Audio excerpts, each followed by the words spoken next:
அண்ணன், அக்கா, சக்க, தங்கச்சி.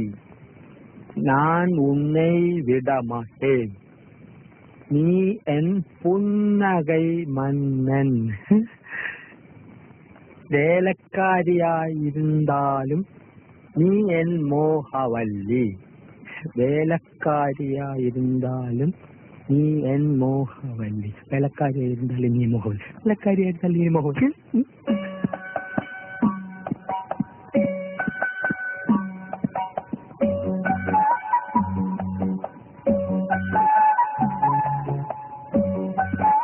എന്താണ് അവിടെ? ജോലി കഴിഞ്ഞെങ്കിൽ പവിഴത്തോട് ചോദിച്ചിട്ട് തമിഴ് പഠിക്കാമെന്ന് കരുതി. ഒരു സന്ദർഭം കിട്ടുമ്പോ വെറുതെ കളയണോ? ഓടാ, സന്ദർഭം കിട്ടിയപ്പോ നേരാൻ വേണ്ടി എഴുതാനും വായിക്കാനും പഠിക്കാത്ത നീയാ ഇപ്പൊ തമിഴ് പഠിക്കുന്നത്. പോടാ പൈത്യക്കാരാ, പോയി തൂങ്ങടാ, ഇല്ലെങ്കിൽ കൊന്നിടേ. നീ കഥ അടച്ച് തൂങ്ങ്.